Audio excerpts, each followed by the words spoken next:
6.6. Oh. Nandun ako kapon. Nandun ako sa kwarto ko. Sabi ko, Lindol, stop! Stop! Tapos, pangalawa, yung mga 11 siguro yun. Nandiyan si Ingrid, nandiyan sino yung kasama ko, nagsusulat ako, lumindol. Sabi ko na, stop! Eh di yung stop din. Pasalamat kayo sa akin. Oh, pasalamat kayo sa akin. Kasi kung di ko pinay-stop yun, marami kayong magigiba dyan, mga mamamatay kayo. Kaya pasalamat kayo at ako nagpa-stop ng lindol. Hindi ko sinabi ito na walang witness, ha? May witness, marami. Nakapalibot sa akin. Sinigawan ko yung lindol. Nung gumano na yung mga chandelier ko. Stop!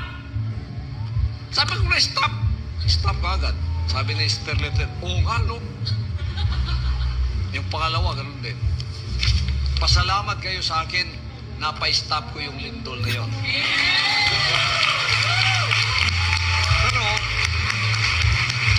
Pero, hindi ko na nasasabihin ito dahil baka ito ay sasabihin yung pagyayabang. Hindi ko sana nasasabihin, minention mo lang eh, na ako ang dahilan eh. Oh, wow, mali ang interpretasyon mo. Magsisi ka. Si Quiboloy lang ang magpapahinto ng probinsyano, abangan nyo yan. Oh. So hinahamon kita Quiboloy, pahinto mo nga ang probinsyano. Napahinto mo pala ang Lindol eh. Pakayabang nyo pala eh. Sabi niya daw, stop.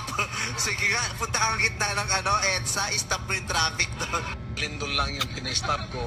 Dumating pa yung challenge na ipa-stop ko daw yung probinsyano o kaya yung sa EDSA. Kailan mo ba gustong mapa-stop ang probinsyano? Ikaw, pwede ka.